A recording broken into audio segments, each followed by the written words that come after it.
आइए हम परमेश्वर के वचन से रोमियो की पत्री 10 अध्याय उसका 9 और 10 वचन हम पढ़ेंगे। रोमियो की पत्री 10 अध्याय 9 और 10 वचन। रोमियो की पत्री 10 अध्याय का 9 और 10 वचन।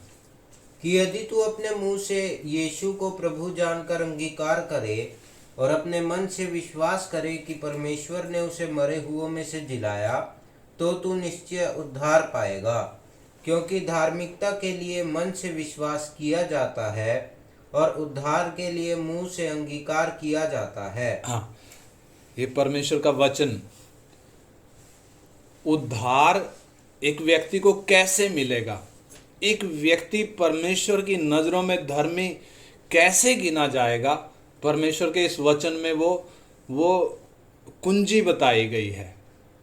कैसे एक व्यक्ति को उद्धार मिलता है। इधर हमने पढ़ा कि यदि एक व्यक्ति अपने मुंह से यीशु मसीह को अंगीकार करे, प्रभु जानकर अंगीकार करे, और दूसरी बात मन से विश्वास करे कि परमेश्वर ने उसे मरे हुओं में से जिलाया, तो निश्चय उद्धार है। निश्चय उद्धार है।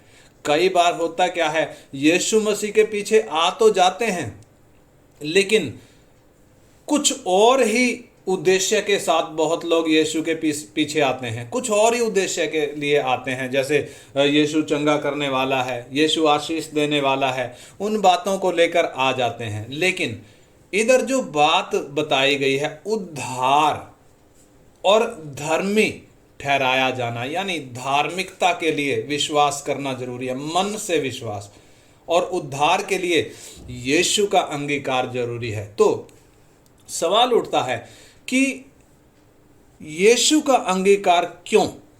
पहले हम ये अंगीकार वाला विषय देखेंगे। इधर जो लिखा है कि यदि तू अपने मुंह से यीशु को प्रभु जानकर अंगीकार करे, तो ये अंगीकार क्यों करना है और कैसे करना है। तो सबसे पहली बात, क्यों करना है? क्योंकि हर एक व्यक्ति पापी है। यानी मैं अपनी बात करूं, हर एक व्यक्ति पापी है। मैं पापी हूं। आप कहेंगे कि मैं पापी तो नहीं हूं, क्योंकि मैं तो झूठ नहीं बोलता, मैं तो नशा नहीं करता, मैं तो व्यभिचार नहीं करता, मैं तो चोरी नहीं करता, फिर मैं पापी कैसे हो सकता हूं? दुनिया की ऐसी सोच है। दुनिया किस हिसाब से पाप को देखती है? यदि झूठ बोला तो पाप किया, इसलिए वो ऐसे ऐसे काम करने से बचते हैं।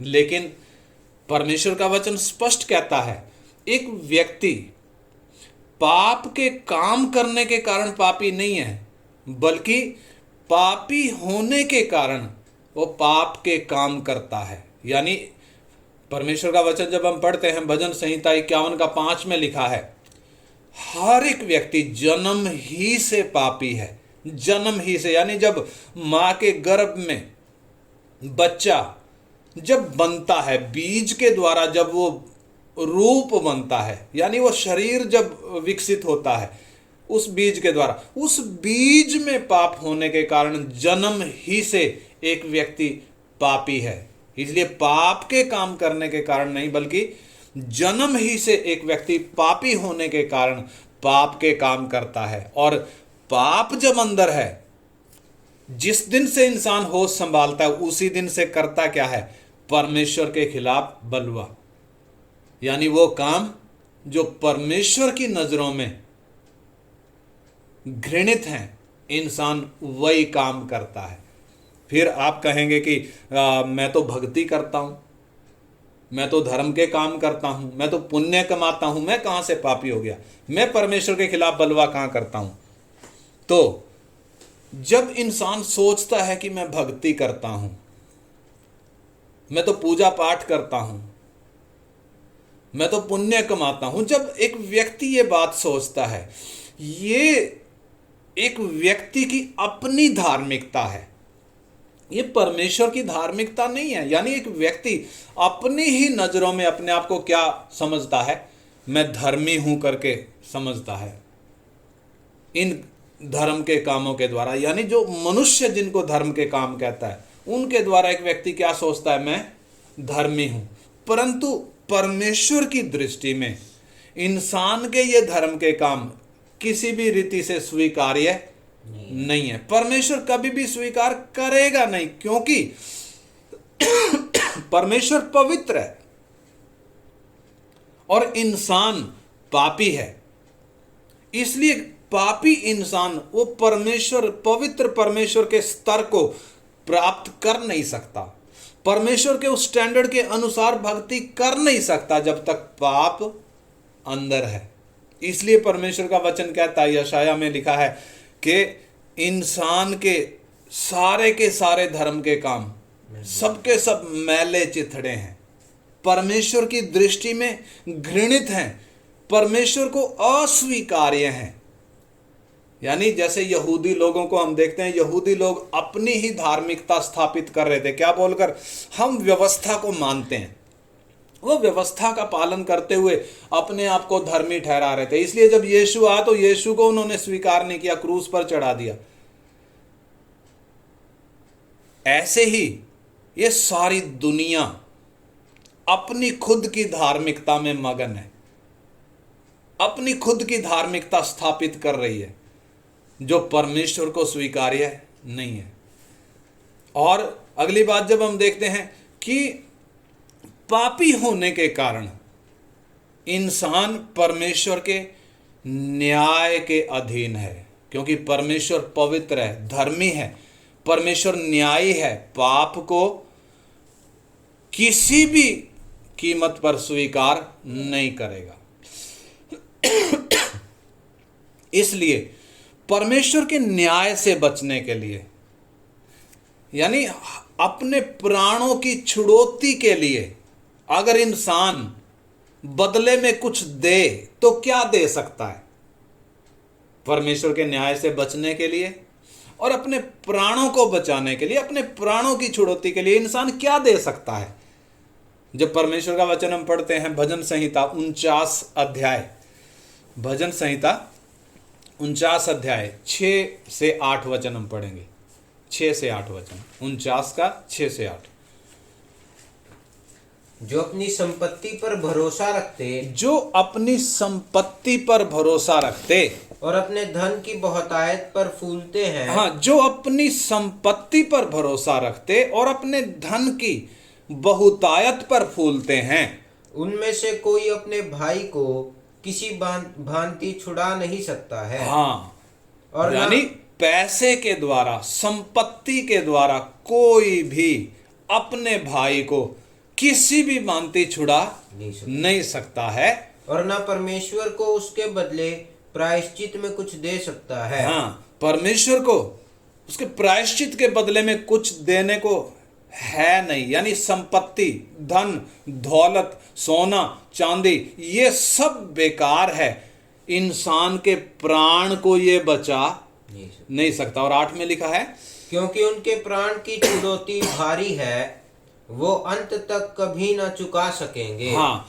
लिखा है उनके प्राण की छुड़ौती भारी है, वो अंत तक कभी भी चुका नहीं सकेंगे। क्या नहीं चुका सकेंगे? अपने प्राणों की छुड़ौती, यानी इंग्लिश में लिखा रैंसम।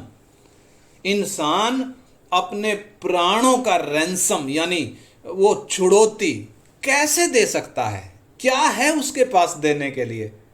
बोलेगा जी मेरे पास सोना है, चांदी है, धन है, दौलत है, जमीन है, जायदाद है, बहुत कुछ है, लेकिन ये सब इंसान के प्राणों की छुड़ौती के लिए ये लायक नहीं है, योग्य नहीं है। इनके द्वारा एक व्यक्ति का प्राण बच नहीं सकता, इनके द्वारा एक व्यक्ति परमेश्वर के न्याय से बच नहीं सकता। इसलिए जरूरी क्या है? परमेश्वर के न्याय से बचने के लिए और अपने प्राणों की छुड़ौती के लिए जरूरी क्या है? एक मध्यस्थ की जरूरत है, एक ऐसे वकील की जरूरत है जो उस न्यायी परमेश्वर के सामने हमारा केस लड़ सके। उस मीडिएटर की, उस मध्यस्थ की जरूरत है। और यीशु मसीह के सिवाय दूसरा ऐसा कोई मध्यस्थ है नहीं। परमेश्वर का वचन कहता है प्रेरितों के काम 4:12 जब हम पढ़ते हैं, और किसी दूसरे के द्वारा उद्धार नहीं, क्योंकि स्वर्ग के नीचे मनुष्यों के बीच में और कोई दूसरा नाम दिया नहीं गया जिसके द्वारा हम उद्धार पा सकें। केवल यीशु ही है जो उद्धार दे सकता है। तो सबसे पहली बात जो हमने देखी, क्यों अंगीकार करना है? क्योंकि मैं पापी हूं। बेशक इंसान मानने को तैयार नहीं है, लेकिन जन्म से पापी है। दूसरी बात, बेशक इंसान धर्म के काम करता है, लेकिन परमेश्वर की दृष्टि में वो धर्म के काम नहीं है, मैले चिथड़े हैं। और तीसरी बात, इंसान परमेश्वर के न्याय के अधीन है, जिससे वो बच नहीं सकता, अपने प्राणों को बचा नहीं सकता।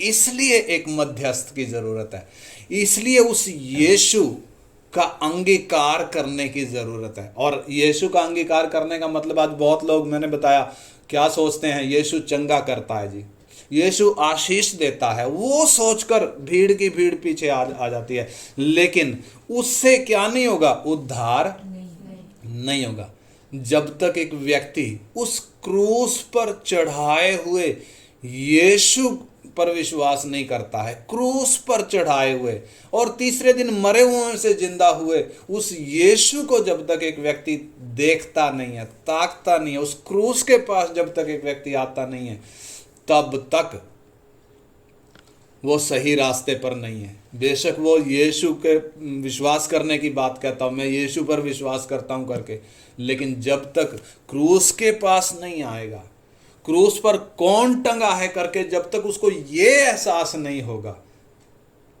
तब तक उद्धार संभव नहीं है। तो करना क्या पड़ेगा? कैसे करना पड़ेगा? मानना पड़ेगा सबसे पहली बात कि मैं पापी हूं और मैं अपने कामों के द्वारा उद्धार नहीं पा सकता। ना कोई दूसरा इस संसार में मुझे छुटकारा दे सकता है, ना तो मैं बच सकता हूं, ना तो कोई और मुझे बचा सकता है। मैं पापी हूं, इसलिए मैं अपने पापों से मन फिराता हूं, मैं पश्चाताप करता हूं, मैं यू टर्न लेता हूं। जिस रास्ते पर मैं जा रहा हूं, परमेश्वर से दूर जा रहा हूं, मैं उस रास्ते से क्या करता हूं? यू टर्न लेकर परमेश्वर की ओर मुड़ता हूं। कहां? उस क्रूस के तले। उस क्रूस पे कौन टंगा है? एक निर्दोष मेमना। उस निर्दोष मेमने के द्वारा मेरे पापों का प्रायश्चित किया गया है। मेरे बदले में वो निर्दोष मेमना घात हुआ है। इसलिए मैं उस यीशु को अंगीकार करता हूं। मैं फिर बोलता हूं, क्यों अंगीकार करना? क्योंकि मैं पापी हूं। इस पाप से मैं छूट नहीं सकता। इस पाप से छुटकारे के लिए देने को मेरे पास कुछ नहीं है। मेरी भक्ति बेकार है, धर्म कर्म के सब काम बेकार हैं। इसलिए मुझे उद्धार की आवश्यकता है, और उद्धार सिर्फ यीशु। इसलिए हमने पढ़ा रोमी 10:9 में हमने पढ़ा, यदि तू अपने मुंह से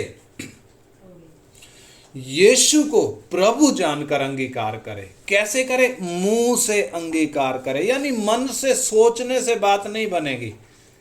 क्या करना पड़ेगा? मुंह से अंगीकार करना पड़ेगा। क्या अंगीकार करना पड़ेगा? ये यीशु जो क्रूस पर टंगा है, ये मेरे लिए मरा, मुझे पाप से छुड़ाने के लिए मरा, ये मेरे प्राणों की छुड़ौती के लिए इसने अपने आप को दे दिया। उस यीशु का मैं अंगीकार करता हूं। उस यीशु को मैं अपने जीवन में स्वीकार करता हूं। और जब एक व्यक्ति अंगीकार करता है, फिर वो किसी भी कीमत पर पुराने रास्ते पर नहीं जाएगा। यानी एक समर्पण, मैं कभी भी पुराने रास्ते पर अब नहीं जाऊंगा, चाहे मुझे कुछ भी कीमत चुकाना पड़े। इस यीशु को मैं अपना प्रभु और उद्धारकर्ता करके मैं स्वीकार करता हूं। उसकी इच्छा के लिए मैं अपने आप को समर्पित करता हूं। अब मैं उसके पीछे चलूंगा। मैं अपनी ताकत से नहीं चल सकता, मुझे परमेश्वर का अनुग्रह और परमेश्वर के आत्मा की अगुवाई की आवश्यकता है। निश्चय परमेश्वर ऐसे व्यक्ति को अपने अनुग्रह में चलाता है, अपने आत्मा की अगुवाई देता है। इस अंगीकार के बिना एक व्यक्ति का उद्धार नहीं है। चाहे कितनी भी भक्ति करे, चाहे कितने भी धर्म कर्म के काम करे, चाहे कहीं पे भी जाकर दर्शन करे, बिना यीशु का अंगीकार किए उद्धार नहीं है।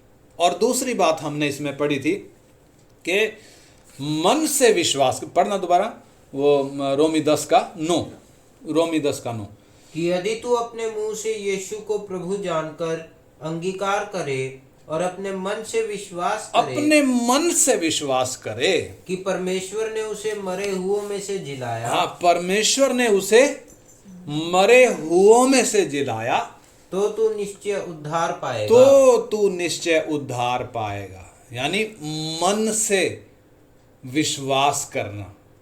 पहले हमने क्या देखा? मुंह से अंगीकार करना, तभी पाप माफ होंगे, तभी एक व्यक्ति धर्मी ठहरेगा। और मन से विश्वास करना, तभी एक व्यक्ति का उद्धार होगा। क्या विश्वास करना है? कि परमेश्वर ने उसे मरे हुओं में से जिलाया। तो अगर हम देखें तो ये विश्वास क्या है? क्या एक व्यक्ति को विश्वास करना है? सर्वशक्तिमान परमेश्वर जो सारी सृष्टि का मालिक है, जो अनंत काल का पिता है, मनुष्य का शरीर धारण करके इस धरती पर आया। यशाया 9:6 में लिखा है, यशाया 9 अध्याय उसका 6 वचन पढ़ें। यशाया 9 अध्याय का 6 वचन। यशाया 9:6।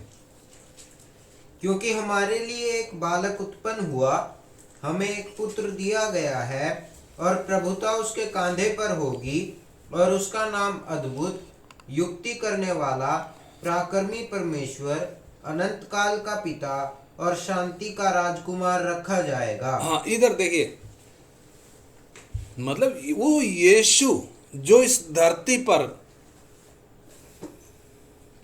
एक मनुष्य का शरीर लेकर आया, कौन है वास्तव में? इधर लिखा है वो कौन है? वो अद्भुत है, वो युक्ति करने वाला है, वो पराक्रमी परमेश्वर है।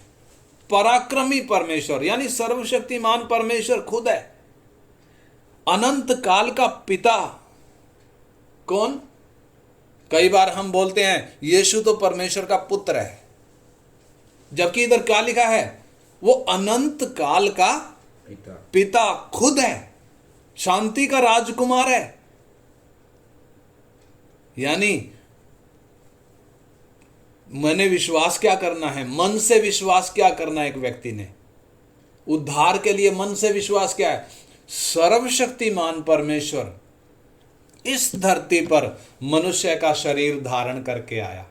कैसे आया? एक कुंवारी के द्वारा। और जब वो उसका जन्म कुंवारी के द्वारा हुआ, वो पाप से रहित था। पाप से रहित था, उसमें पाप नहीं था। क्या कारण? अगर इंसान का बीज होता तो उसमें भी बीज के कारण क्या होना था? पाप होना था। और यदि पाप होता तो वो पापियों के बदले में मरने के लायक नहीं होता। वो कुंवारी के द्वारा आया। कौन आया? सर्वशक्तिमान परमेश्वर खुद कुंवारी के गर्भ में उतरा। पाप से अज्ञात था, पाप से रहित था। और परमेश्वर का वचन कहता है वो जो पाप से अज्ञात था वो हमारे कारण पाप ठहराया गया। क्या ठहराया गया? पाप ठहराया गया, ताकि उसमें होकर हम परमेश्वर की धार्मिकता बन जाएं। कौन है वो? कोई अवतार नहीं है। कोई गुरु नहीं है, कोई दूसरे नंबर का परमेश्वर नहीं है। इधर हमने पढ़ा पराक्रमी परमेश्वर खुद है, अनंत काल का पिता खुद है जो शरीर धारण करके आया। और जब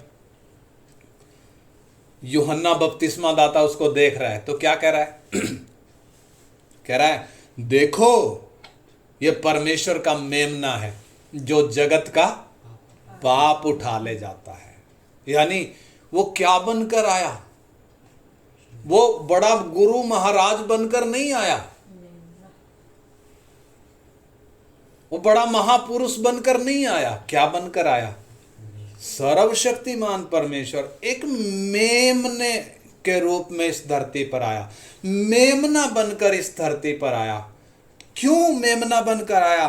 ताकि जगत के पापियों के बदले में घात हो सके। उसमें पाप नहीं था, वो पाप से अज्ञात था, और हम पापियों के लिए वो क्या हुआ? क्रूस पर बलिदान हुआ। रोमियो की पत्री 8 का 3 वचन क्या कहता है? रोमियो की पत्री 8 का 3 वचन, क्योंकि जो काम व्यवस्था शरीर के कारण दुर्बल होकर ना कर सकी, उसको परमेश्वर ने किया, अर्थात अपने ही पुत्र को पाप में शरीर की समानता में और पाप बलि होने के लिए भेजकर शरीर में पाप पर दंड की आज्ञा दी। हाँ, यानी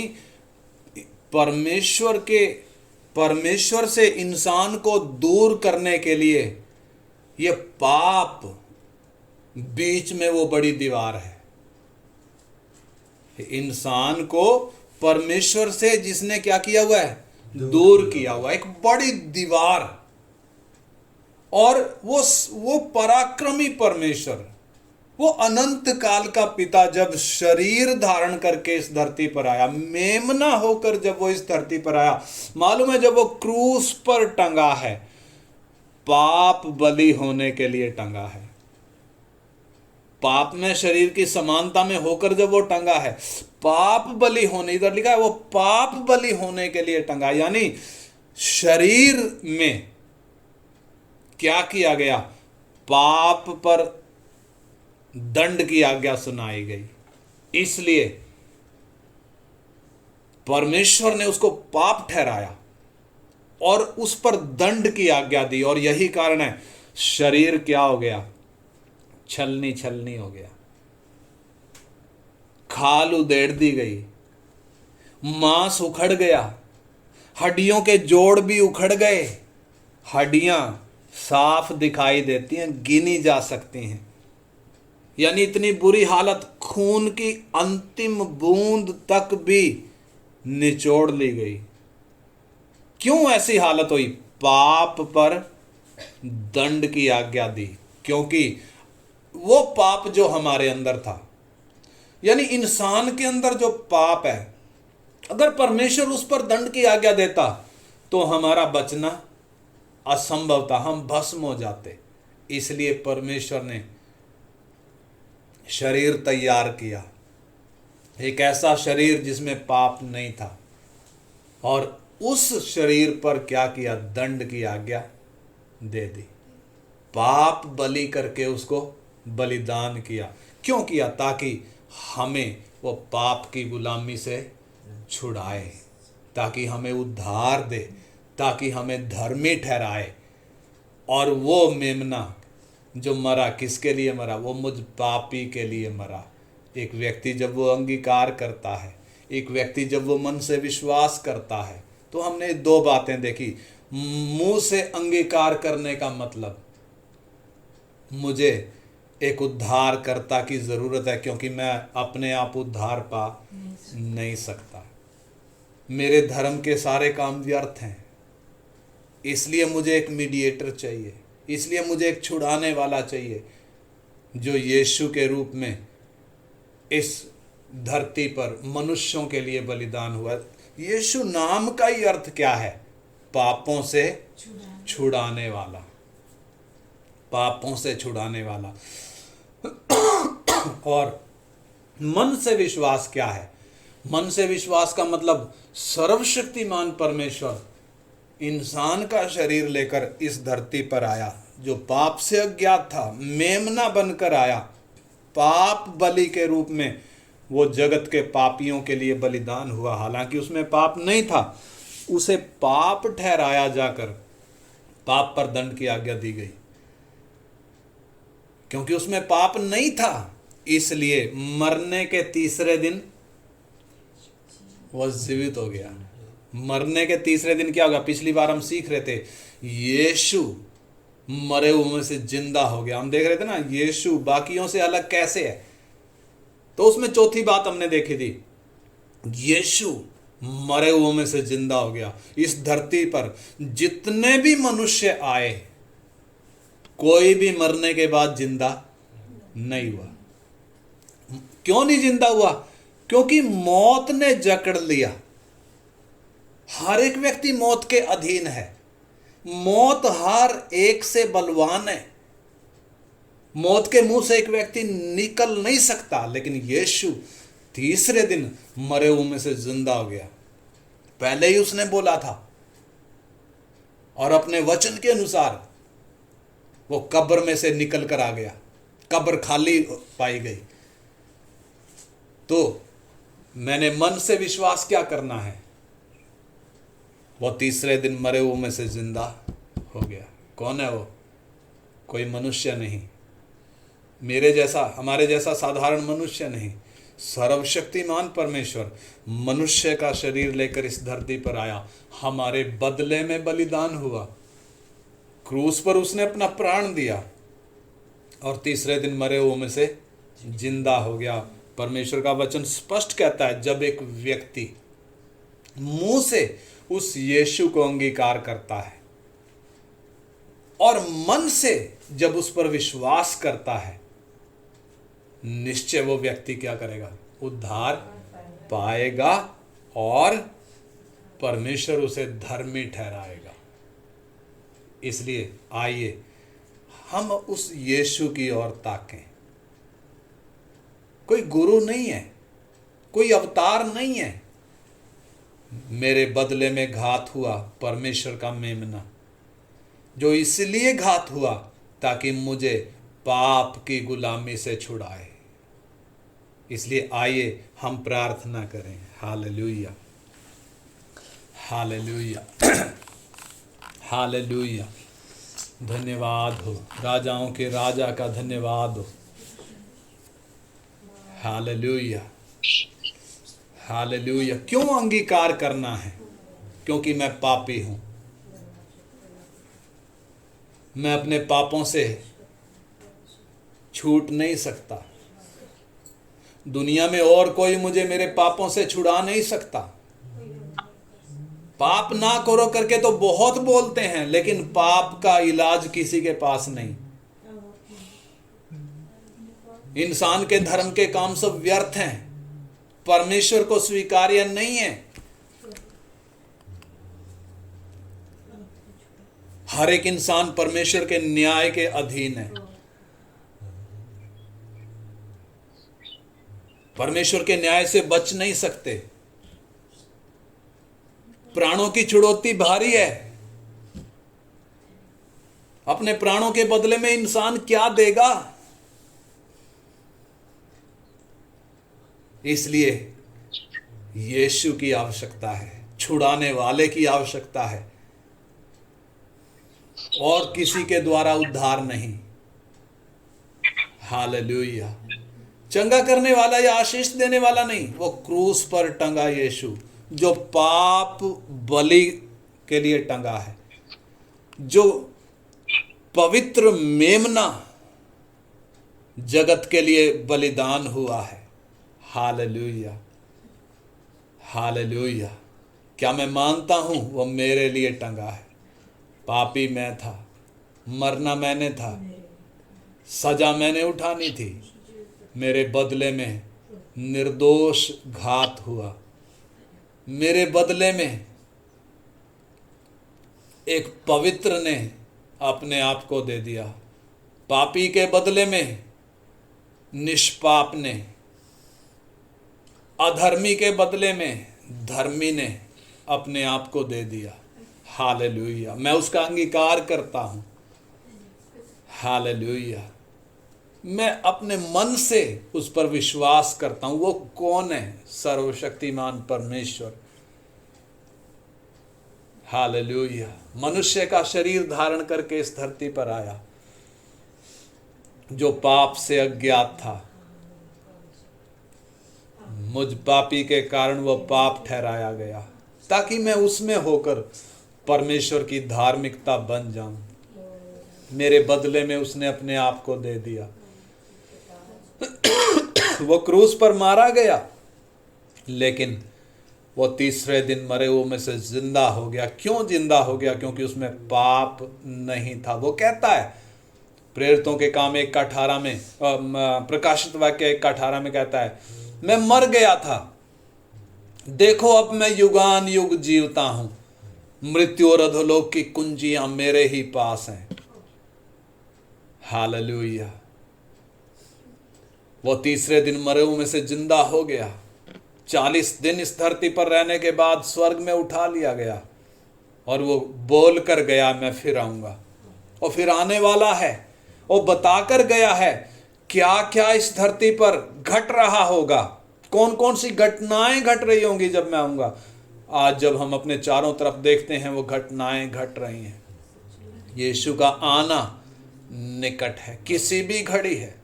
इसलिए आइए उस यीशु को हम अंगीकार करें। हालेलुया, मन से उस पर विश्वास करें। जो उसे अपना प्रभु और उद्धारकर्ता स्वीकार करता है, वो कहता है, जो मुझे मनुष्यों के सामने मान लेगा, मैं भी उसे स्वर्गदूतों के सामने मान लूंगा। जो मुझे मनुष्यों के सामने मान लेगा, मैं अपने स्वर्गीय पिता के सामने उसको मान लूंगा।